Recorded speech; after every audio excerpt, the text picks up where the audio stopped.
Hello everyone, welcome to my channel success education point with Sapna. इस video में आज हम बात करेंगे हिंदी के क्लास 10 के चैप्टर नंबर 2 की पार्ट 2, जिसका नाम है तुलसीदास। आपका जो इस बार कोर्स है वो इस बार चेंज हो चुका है। आरबीएसई बोर्ड का 10th क्लास का कोर्स 6 से लेके 9th क्लास तक पिछले साल ही चेंज हो चुका था। इस बार 10th क्लास का कोर्स चेंज हो चुका है, तो ये न्यू वीडियो है। तो चलिए शुरू करते हैं इस वीडियो को। आपका जो एनसीईआरटी का कोर्स है वो आपके कोर्स में इस बार लागू हो गया है, तो ये न्यू कोर्स की वीडियो है। तो चलिए शुरू करते हैं इस वीडियो को लाइक करें, शेयर करें। चैनल पे नए हैं तो सब्सक्राइब करके बेल आइकन को प्रेस करें, जिससे आने वाली नेक्स्ट वीडियो की नोटिफिकेशन आप तक तुरंत पहुँच सके। सबसे पहला प्रश्न है, परशुराम के क्रोध करने पर लक्ष्मण ने धनुष के टूट जाने के लिए कौन कौन से तर्क दिए? परशुराम के क्रोध करने पर लक्ष्मण ने धनुष टूट जाने पर तर्क देते हुए कहा कि यह धनुष पुराना व कमज़ोर था, यह तो राम के छूते ही टूट गया, इसमें राम का कोई दोष नहीं है। वैसे भी एक पुराने और अनुपयोगी धनुष को तोड़ने से हमें क्या लाभ हो सकता है और आपकी क्या हानि हो गई है? ऐसे धनुष के टूटने पर क्रोध करना ठीक नहीं है। अगला प्रश्न, परशुराम के क्रोध करने पर राम और लक्ष्मण की जो प्रतिक्रियाएं हुई, उनके आधार पर दोनों के स्वभाव की विशेषताएं अपने शब्दों में लिखिए। तो इसका उत्तर है, राम के स्वभाव की विशेषताएं, राम स्वभाव से कोमल और विनयी हैं, इसलिए उनके मन में अपने बड़ों के प्रति श्रद्धा और आदर है। वे स्वयं को परशुराम का दास बताते हैं। वह व्यर्थ की बातों में न पड़कर लक्ष्मण को समझाते भी हैं और परशुराम का दिल जीत लेते हैं। अब है लक्ष्मण के स्वभाव की विशेषताएं। लक्ष्मण का स्वभाव राम के विपरीत है। वे उग्रवीर और साहसी हैं।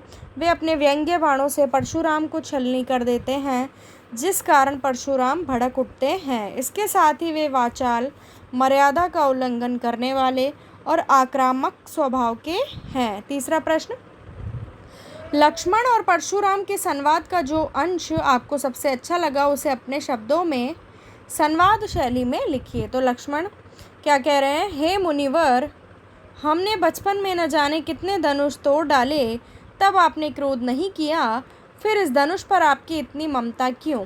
अब परशुराम कह रहे हैं, हे राजपुत्र, लगता है तेरी मृत्यु आ गई है, इसलिए तू संभल कर बोल नहीं पा रहा है। तो शिव धनुष को धनोही के समान बता रहा है, जबकि इस धनुष के बारे में संसार भर को पता है। लक्ष्मण, हे देव, हमने तो यही जाना था कि सारे धनुष एक जैसे ही होते हैं, फिर राम ने इसे नए के धोखे में देखा था, या तो छूते ही टूट गया, इसमें उनका क्या दोष है? अब परशुराम कह रहे हैं, अरे शठ, लगता है तू मेरे स्वभाव को भी नहीं जानता है। मैं तुझे बालक समझकर छोड़ रहा हूँ, तू मुझे निरामुनि समझ रहा है। मैं बाल ब्रह्मचारी हूँ। मैंने कई बार इस पृथ्वी के सारे राजाओं का संहार किया है। मैंने सहस्त्र बाहों की भुजाएं काट डाली हैं। इतना ही नहीं, मेरे फरसे की कठोरता के भय से गर्भ के बच्चे भी गिर जाते हैं। चौथा प्रश्न, परशुराम ने अपने विषय में सभा में क्या क्या कहा, निम्न पद्यांश के आधार पर लिखिए। तो पद्यांश का जो अर्थ है वो यहाँ मैंने लिख दिया है, और जो पद्यांश है वो आपकी बुक में लिखा हुआ है, आप चाहें तो उतार सकते हैं। इसका उत्तर होगा, परशुराम ने अपने बारे में सभा में कहा कि मैं बाल ब्रह्मचारी हूँ। सारा संसार जानता है कि मैं क्षत्रियों के कुल का शत्रु हूँ। मैंने अनेक बार अपनी भुजाओं के बल पर इस धरती को राजाओं अर्थात क्षत्रियों से विहीन किया है। मेरे इस भयंकर फरसे ने सहस्त्र बाहु की हजारों भुजाओं को काट डाला। इसे देखकर स्त्रियों के गर्भ भी गिर जाते हैं। पांचवा, लक्ष्मण ने वीर योद्धा की क्या क्या विशेषताएं बताई? लक्ष्मण ने वीर योद्धा की विशेषताएं बताते हुए कहा कि वीर योद्धा रणभूमि में वीरता दिखाता है और अपने वीरतापूर्ण कार्यों के माध्यम से अपना परिचय देता है। वे अपने पौरुष का अहंकार नहीं रखते हैं और अपने मुंह से अपनी वीरता का बखान नहीं करते हैं। छठा प्रश्न, साहस और शक्ति के साथ विनम्रता हो तो बेहतर है। इस कथन पर अपने विचार लिखिए। तो इसका उत्तर है, साहस और शक्ति के साथ विनम्रता का होना एक बहुत ही अच्छा गुण है, क्योंकि विनम्रता इन दोनों पर नैतिक अंकुश रखती है। व्यक्ति कई बार शक्ति और साहस के बल पर उद्दंडता करने लगता है। उसकी उद्दंडता के कारण वह बुरा लगने लगता है। ऐसी स्थिति में विनम्रता ही उस पर अपना नियंत्रण करती है। लक्ष्मण और परशुराम दोनों पराक्रमी एवं शक्ति संपन्न हैं, परंतु विनम्र न होने से अहंकारी लगते हैं। राम में विनम्रता अधिक है, तो वे अधिक प्रभावशाली लगते हैं। सातवां है, भाव स्पष्ट कीजिए। इसमें 3 जो पद्यांश दे रखे हैं आपकी बुक में, उनका भाव यहाँ पर है। पहले का होगा, लक्ष्मण ने हंसकर मुनि परशुराम से कहा कि आप स्वयं को बड़ा भारी योद्धा समझने का भ्रम पाले हुए हैं, इसलिए मुझे बार बार फरसा दिखाकर डराने का प्रयास कर रहे हैं। आपका ये प्रयास पहाड़ को फूंक से उड़ाने जैसा लगता है, अर्थात कोरी वाचालता बता रहा है। अगला, लक्ष्मण अपने साहस और वीरता का परिचय देते हुए कहते हैं कि हम कोई कुम्हड़बतिया नहीं हैं जो आपकी तर्जनी को देखते ही मुरझा जाएं। हम भी कोई कम नहीं हैं। मैंने फरसे और धनुष बाण को भली प्रकार देख परख कर ही कोई बात कही है। मैं आपसे किसी बात में कम नहीं हूँ, इसलिए मुझे कम आंकने की भूल मत करना।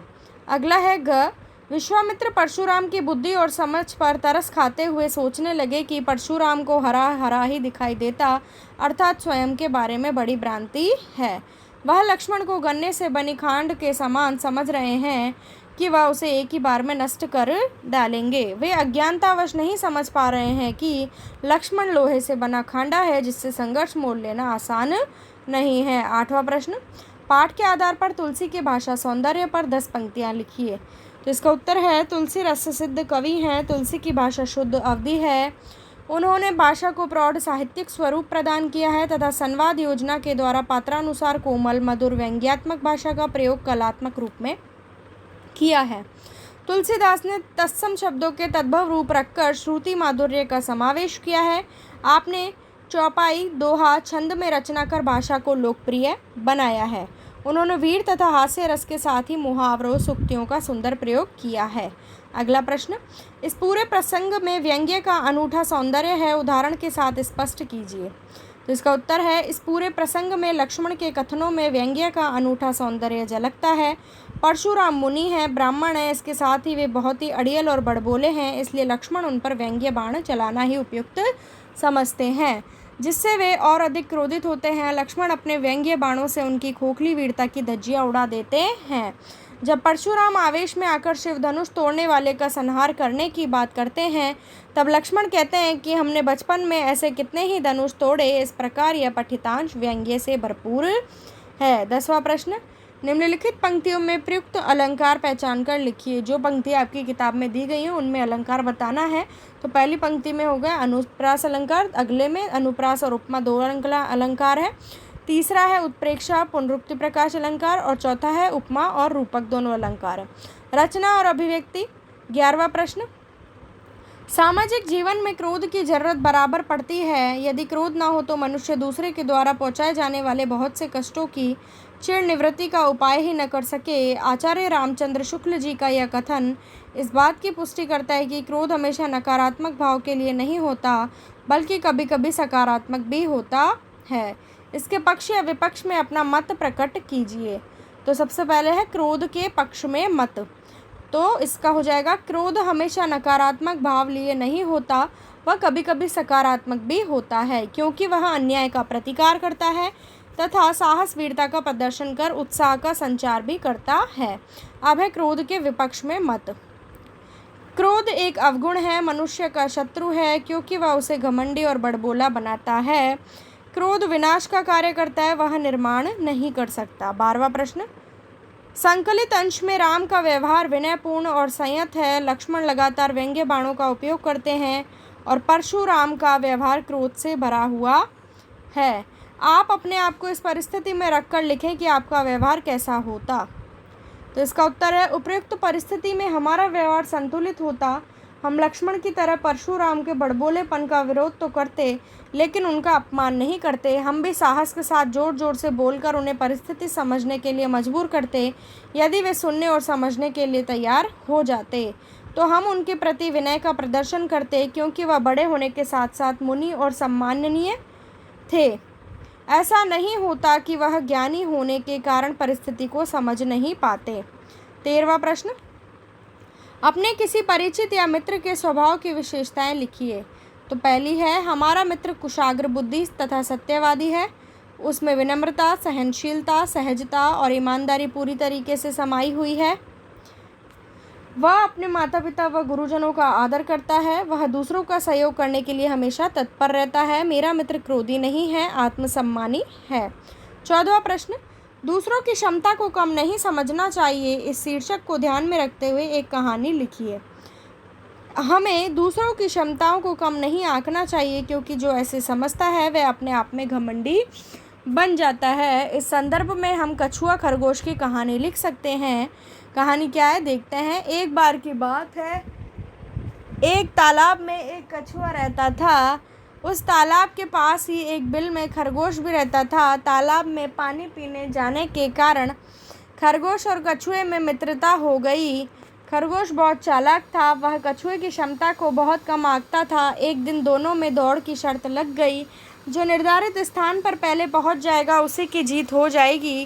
खरगोश दौड़कर आधे दूर तक जल्दी पहुंच गया। उसने सोचा कि अभी तो कछुए को यहाँ तक आने में बहुत समय लगेगा, इसलिए वह पेड़ के नीचे विश्राम करने लगा। खरगोश को नींद आ गई। कछुआ धीरे धीरे चलते वह निर्धारित स्थान पर पहुंच गया।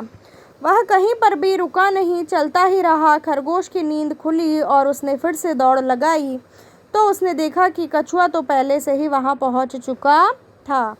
इस प्रकार कछुआ दौड़ में जीत गया। खरगोश को पछतावा हुआ क्योंकि उसने कछुए की क्षमता को कम आंका था। इसलिए शिक्षा मिलती है कि हमें कभी भी दूसरों की क्षमताओं को क्या नहीं समझना चाहिए, कम नहीं समझना चाहिए। 15वां प्रश्न, उन घटनाओं को याद करके लिखिए जब आपने अन्याय का प्रतिकार किया हो। तो इसका उत्तर है, हमने कई अवसरों पर अन्याय का प्रतिकार किया है। जैसे हमारे विद्यालय में एक निर्धन छात्र पढ़ता था। वह विद्यालय द्वारा निर्धारित पूरी पोशाक पहनकर नहीं आता था। एक दिन शारीरिक शिक्षक ने जूतों की जगह चप्पल पहनकर आने पर उस पर 50 रुपये जुर्माना लगा दिया। इससे वही नहीं, हम भी दुखी हुए क्योंकि वह जुर्माना देने में असमर्थ था। मैंने प्रधानाचार्य के पास जाकर इस अन्याय का प्रतिकार किया। अंततः उसका जुर्माना माफ़ कर दिया गया। 16वां प्रश्न है, अवधी भाषा आज किन किन क्षेत्रों में बोली जाती है। तो अवधी भाषा अवध क्षेत्र में बोली जाती है। इसके क्षेत्र हैं लखीमपुर खीरी, बहराइच, गोंडा, बाराबंकी, लखनऊ, सीतापुर, उन्नाव, फैजाबाद, सुल्तानपुर, प्रतापगढ़, रायबरेली आदि।